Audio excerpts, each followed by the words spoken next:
Hello and good day, Welcome to the Super Good Camping Podcast. My name is Pamela. I'm Tim. And we are from supergoodcamping.com. We're here because we're on a mission to inspire other people to get outside and enjoy camping adventures such as we have as a family.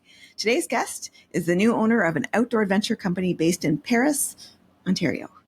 They cover all the bases: paddling, hiking, camping, and instruction.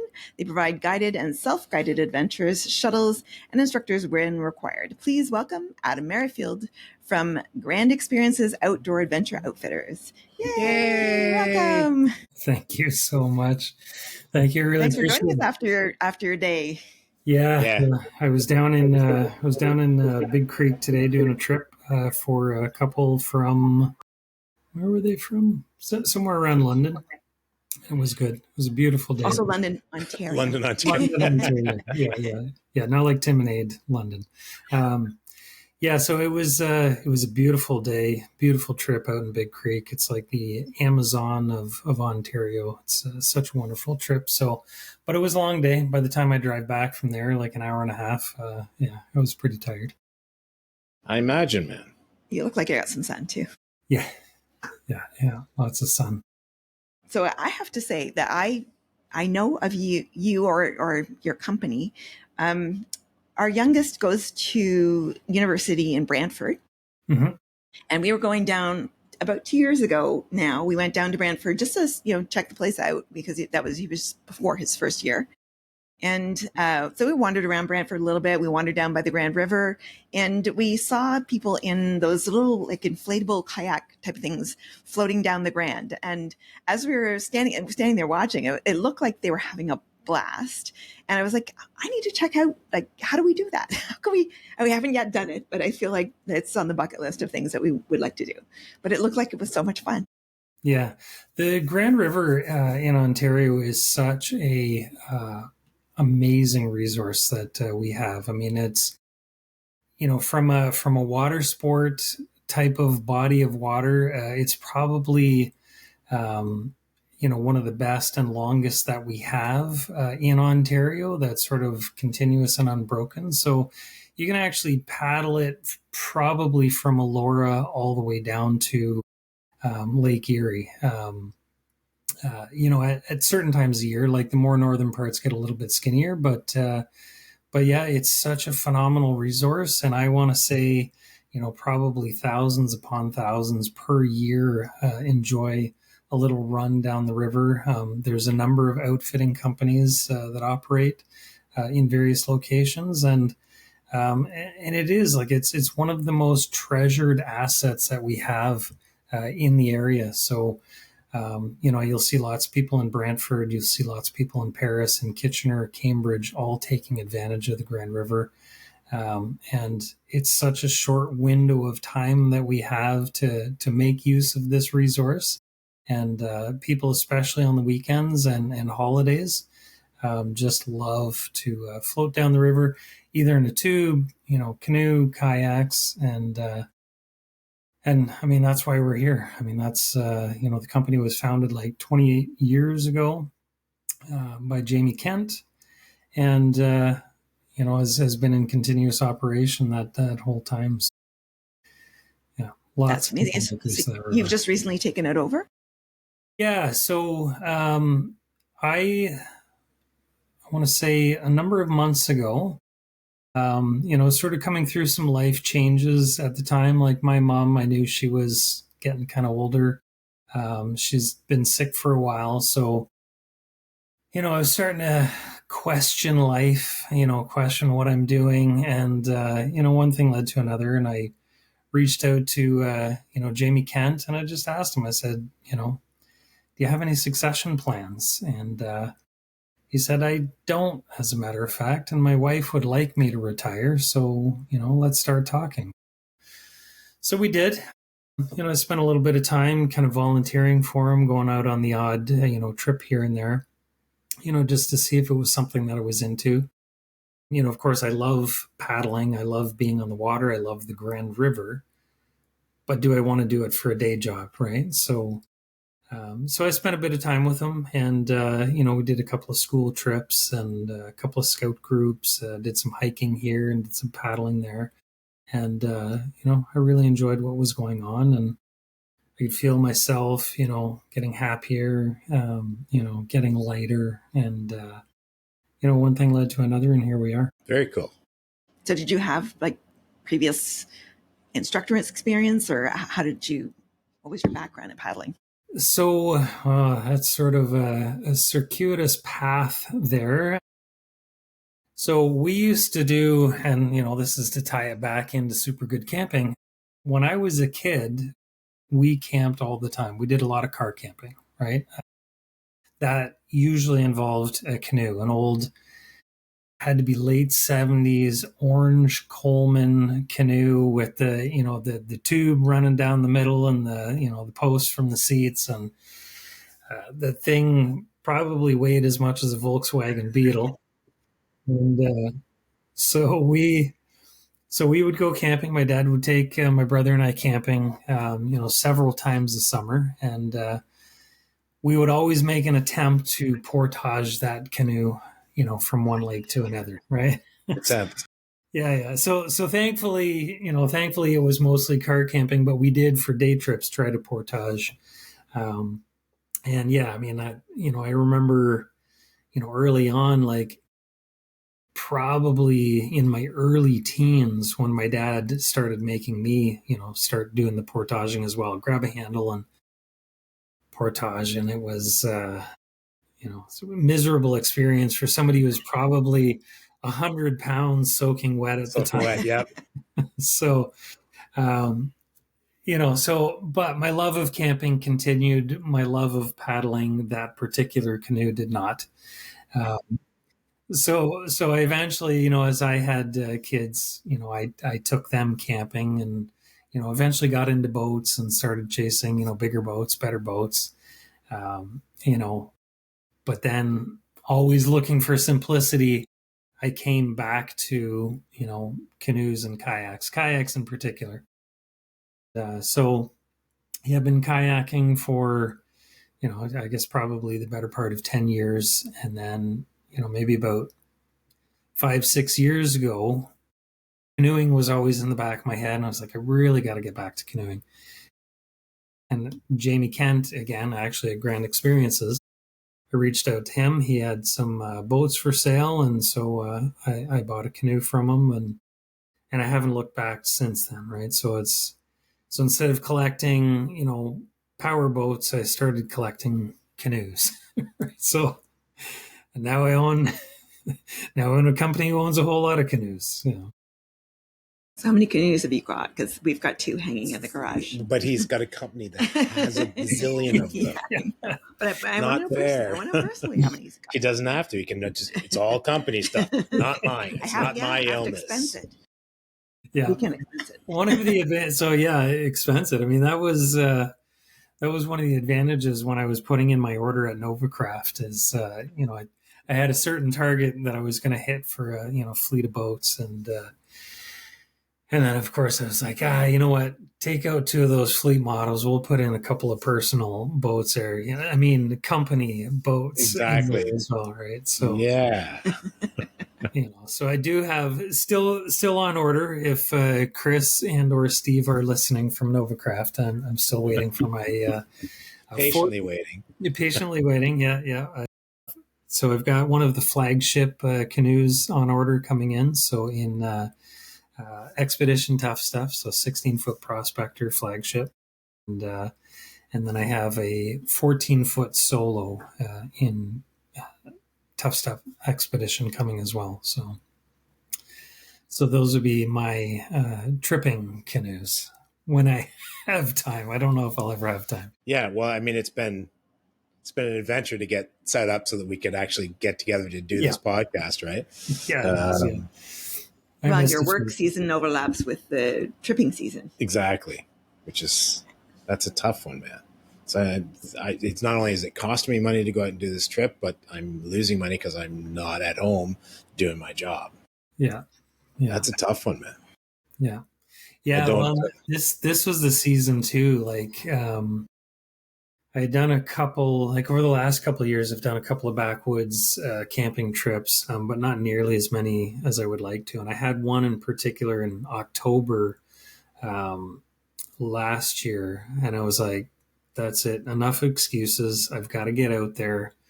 I've got to set my calendar to make that happen. So I actually had a bunch of weekends picked this year, to do like say 3 and 4 day trips, on as many crownland camping, sort of routes as I could pick out.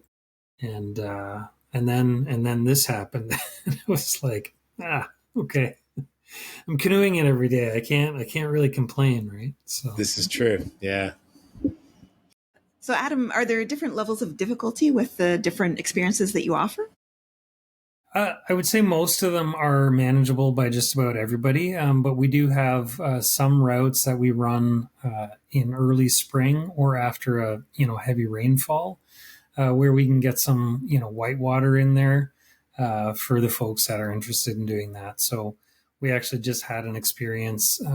We had a massive rainfall, localized rainfall here in the sort of Brant area, a couple Saturdays ago. And that actually was too dangerous for us to run anybody through, through the company, right? So we shut down operations, but we took advantage of that and took all the staff out for a whitewater run, which was great. Sweet. Because it can actually get pretty intense. So we do have folks that they come on a waiting list for us, so that they can run that as well when the opportunity arises.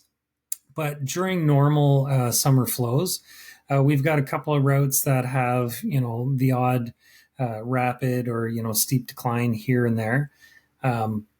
But really, anybody of any skill set, is probably comfortable running those. You do get the odd person, that may dump a canoe. But it's in the summer and they have a great time doing it, and it's a story to talk about. But there are certainly lazier sections that we have. We have a section up in Kitchener at Binghamans Park. We intentionally call it the Lazy River, simply because you hop in a tube and you just kind of float down the river, and there's really nothing to stress about or worry about at all. Some of our runs, say from Paris to Brant, for instance, the first 40 minutes, you may have a couple of rapids here and there, or a couple of swifts. And then after that, it's pretty casual. Just go with the flow. And then we have one of my favorite runs is actually Glen Morris to Paris.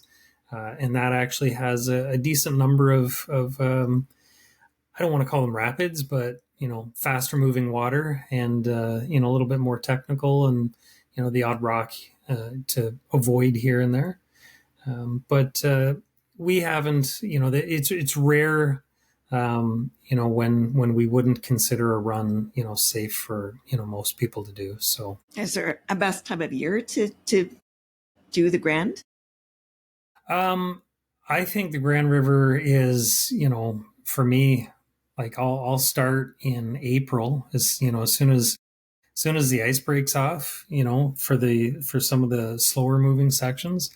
I'll be out in April, and I'll go right up until November, myself personally.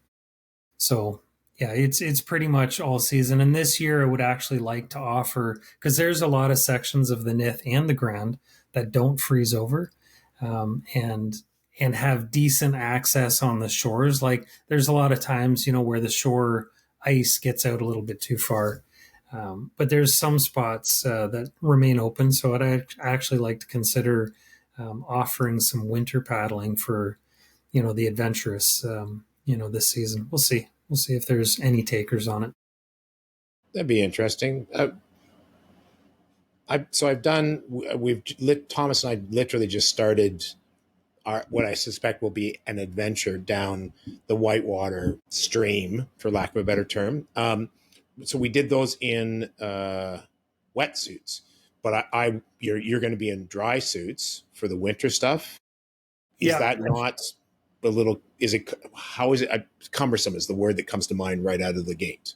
I haven't worn one, but yeah, I mean, cumbersome is sort of less of the problem. It's more the cost, right? So, to bring on, as an outfitter, to bring on a bunch of wetsuits that would accommodate, a number of different people, shapes and sizes, is probably going to be my biggest hurdle. So that may stop me this season from offering it.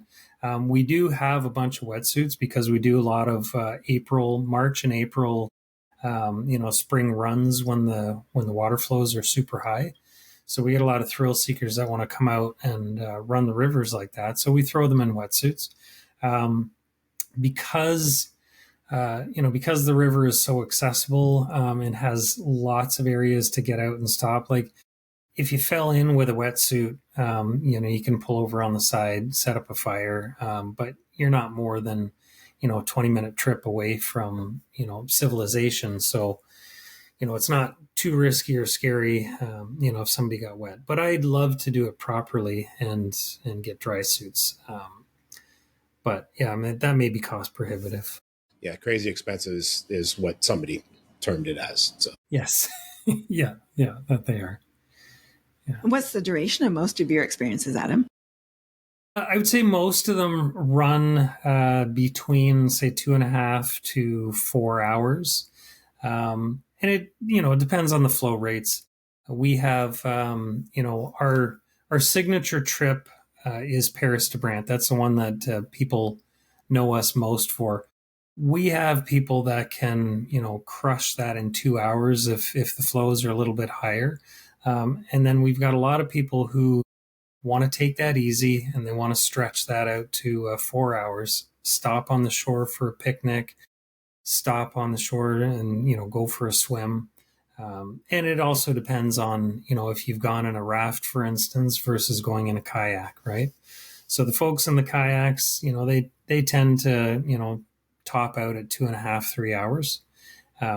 Folks in the rafts, if they're really pushing it, they'll hit 3 hours, but oftentimes they'll do, 4, especially if you get a headwind, going against you. We do have trips that go as long as 5 hours as well. And I think I saw, maybe I'm not 100%. I thought I saw something about 3 day, 2 night guided trips.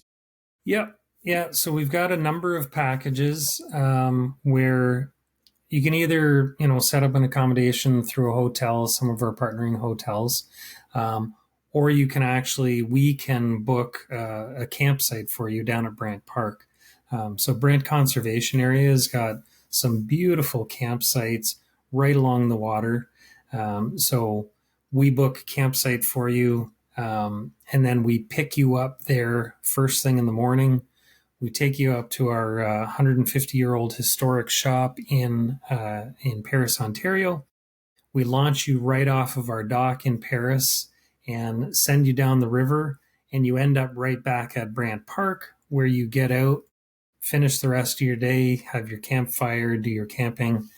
And then the very next morning, we launch you out of Brant Park, and then we pick you up down at Cockshut Bridge later on in the day. And we can do that as self-guided or guided as well. So when you say self-guided, I just see you like pushing somebody off from the shore and say, "See ya," with a map. What else do you provide? Well, so we do have a list of maps in our sort of back catalog. I haven't had the time to put them up on our website yet. But I mean, the beautiful part about a river is it goes one direction. It's hard to get lost. I was going to say that way. Yeah, if you're going the wrong way, then all the power to you. Yeah, we instruct people, what they're looking for. Paris to Brant, for instance, we tell them there's count 4 bridges. Once you see the 4th bridge, give us a call. We'll come down and pick you up. So there's features and landmarks that we have people look for. A lot of the public launches that we end up landing at, they're hard to miss. Right? Cockshut Bridge is hard to miss. Brant Park is hard to miss. And then, Penman's Dam, for instance, that's the end point for, Glen Morris trip.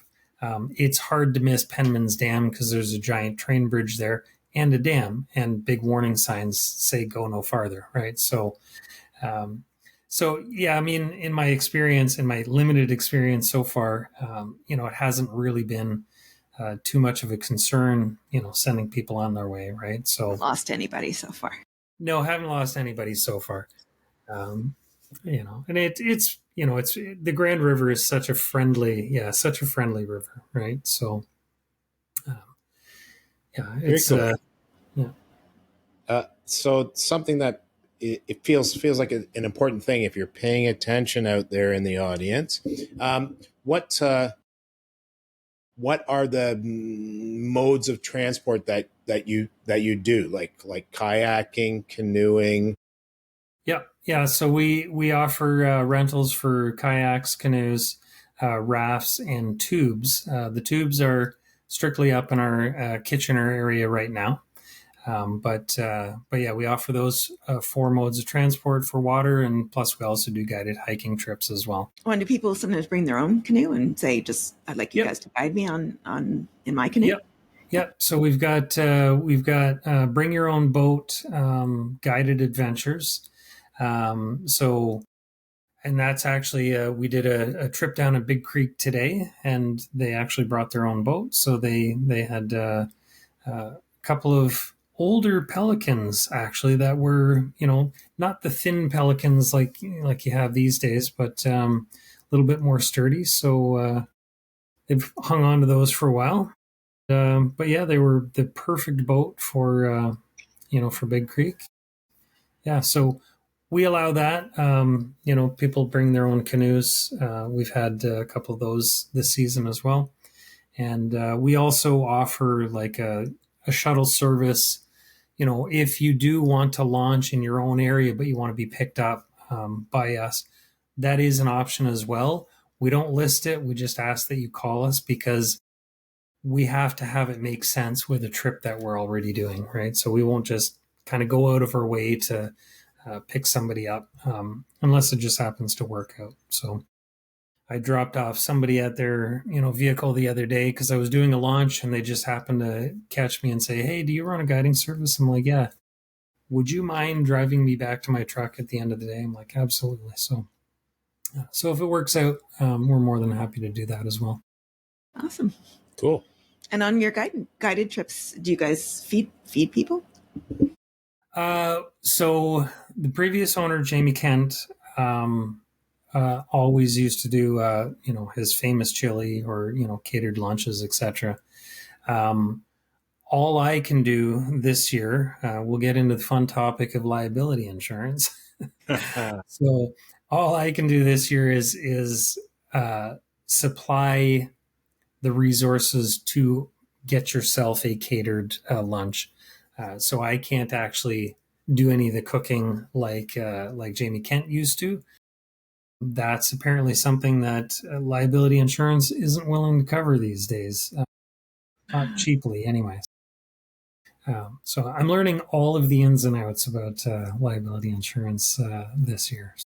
So just too much risk of somebody getting salmonella, or what's the issue? Yeah, a lot of or questions. allergies, or yeah. Yeah. Allergies are the big one, and then food prep. They need to know that you're sort of following, the appropriate Ontario guidelines for food prep, etc. So, um, makes sense.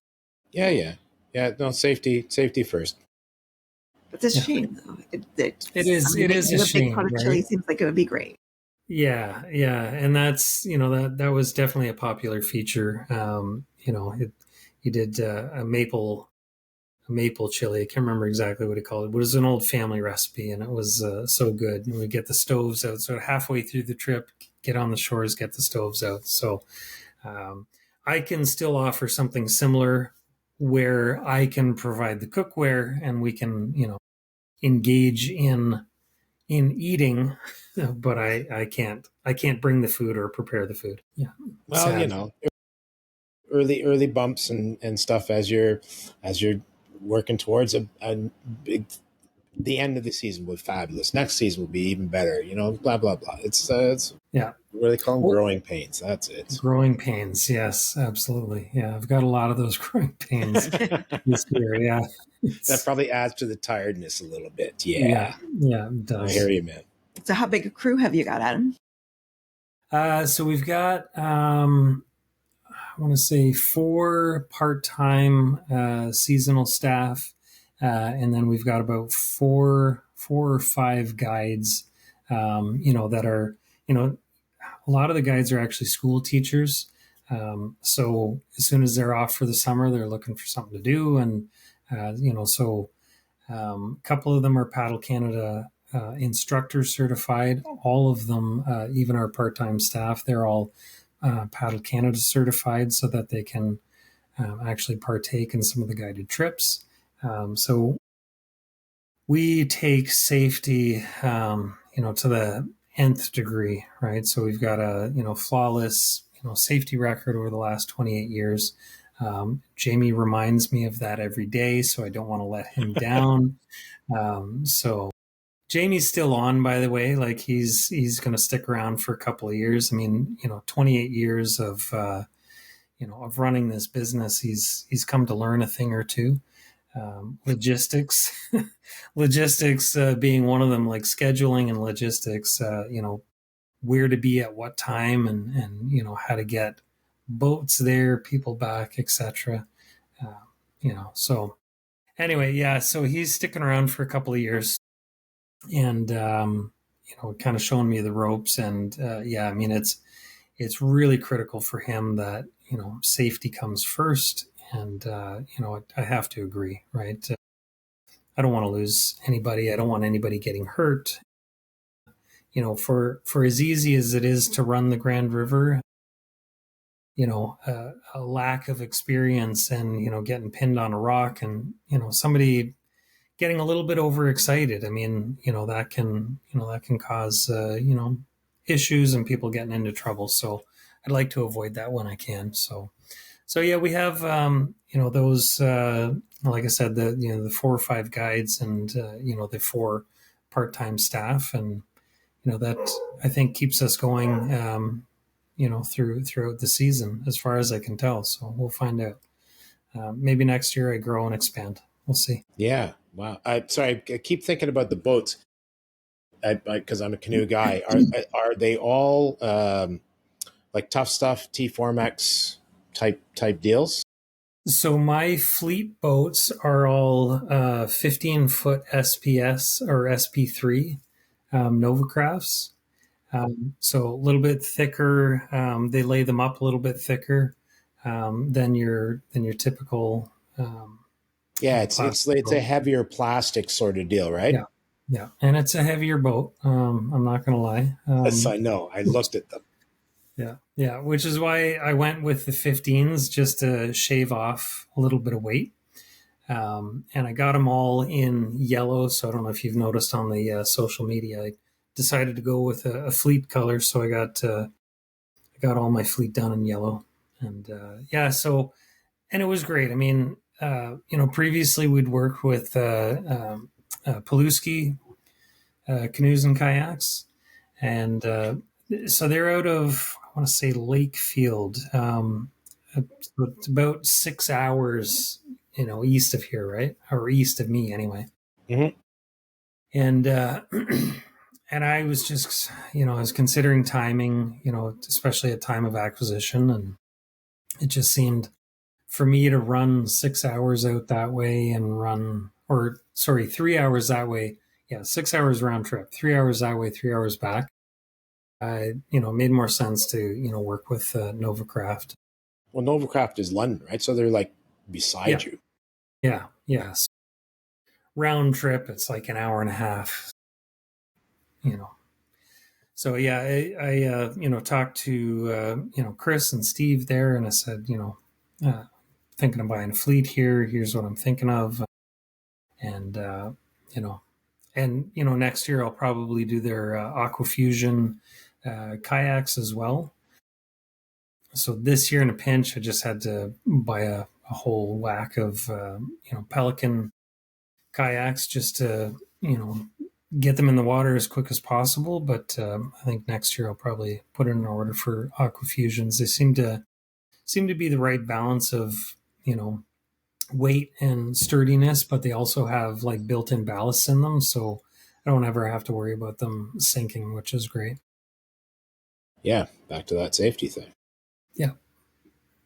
Yeah. Not as maneuverable as the Spirit Paluski kayaks that we've been getting, but they're super sharp looking kayak. Cool. I've done zero kayaking, like, ever. Oh, really? Yeah, none. I knew. Periods. Actually, I think last year or the year before is the first time I ever paddled a solo canoe. It's probably the first time I ever paddled that wasn't tandem. Really? Yeah. I hadn't really thought about it until it's like, oh, this is different. Oh, because you've never done it before. Oh, interesting. Yeah. It's a Yeah. 10, so I think. I'm actually a little bit the opposite, where I spend all my time solo canoeing, and every time you get me tandem, I'm just like, well, I don't understand the mechanics of this. Like, no. So, especially when the bow paddler, I was doing some training the other day, and so I had a bow paddler, one of my staff, um, big guy, 6'4", lots of muscle, and he'd get in there and he would dig and he would dig, and like I could not. I had to sweep out wide every stroke. I'm just sweeping out wide just to counteract how much power he had up there. So it's definitely different for me. I'm getting used to the bow. I'm liking the bow, especially when we're going through whitewater, because that's where all the action is. That's a lot of fun up there. Getting all the jams in your prize and your cross draws, and avoiding all the rocks. That's where I feel like I'm really engaged. But otherwise, yeah, solo paddling. It's like I like doing the ballet of, just pivots and swirling around and, just moving where I want to move. I use a giant paddle as well, right? So not efficient for tripping at all, but just great for moving a lot of water and moving the boat around. Cool. Yeah, I haven't racked up enough time. I know that I have to be way more cognizant of the reactivity of the boat when I'm soloing, because otherwise I try to step in and I find myself on the other side in the water. So numerous times. Seen that happen. Yeah. It's okay. Very low, very slow. Get in there. Oh my goodness. But I did find it was kind of the same thing, but I could move faster. So I initially did a single blade and went out and paddled, like, whatever the normal way, I guess. But I also had a double, like a kayak paddle, and man, can you can just fly with that. It's like, holy mackerel. I was stunned at the speed difference I could pick up by having two blades. Yeah.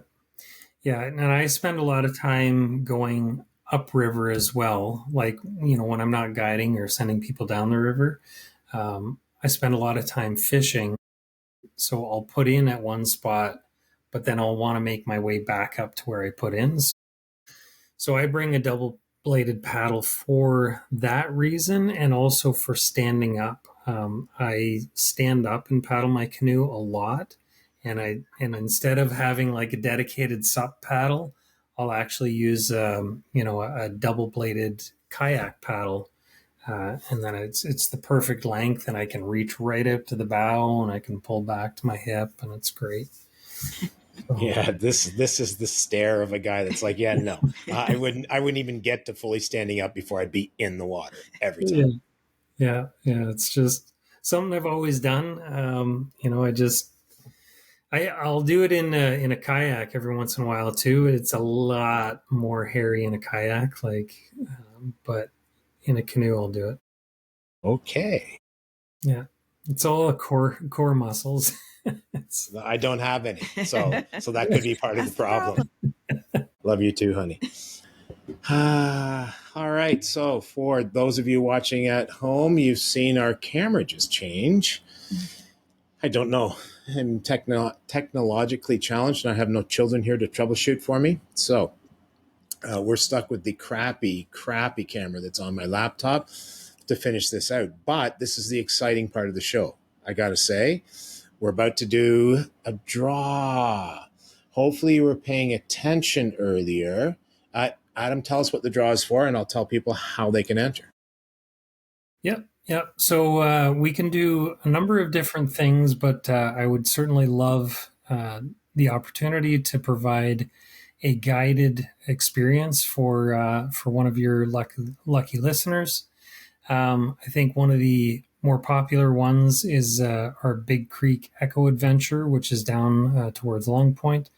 It's been celebrated by Ontario Southwest, their tourism board, and Destination Ontario. So it's definitely a spectacular trip.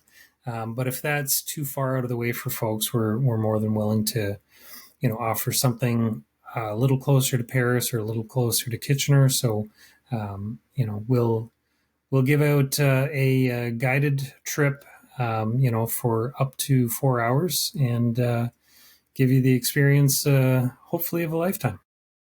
Very cool. I'm in we're not allowed to enter that. Yes, exactly. This is the problem. Okay, so how you enter is same as we did the last time we did a draw. Send us an email with the answer to the skill testing question, which is name 3 types of the watercraft used by 3 types of watercraft offered by Grand Experiences Outdoor Adventure Outfitters. There were 4. Go back and listen. Give me 3 of them. You probably pull them off the top of your head. Send us an email to hi@supergoodcamping.com. That's hi@supergoodcamping.com. I'm doing your job now. Yeah. And we'll do a draw. So this is now airing on July 7th, 2025. We will do the draw on July 21st, 2025. We'll send you, make sure when you send the information to us, you give us your contact information. We'll get Adam to hook up with you, and you guys will be off to the races. How's that sound? Sounds good. All right, cool. Off to you, young lady. That's it for us for today. Thank you so much for watching and listening and putting up with our crappy camera. Man. We will talk to you again soon. Please feel free to reach out to us anytime. We are at hi@supergoodcamping.com. That's hi@supergoodcamping.com. And we are on all the social media. And you can check out Adam at Grand Experiences Outdoor Adventure Outfitters. And we'll talk to you again soon. Bye. Bye.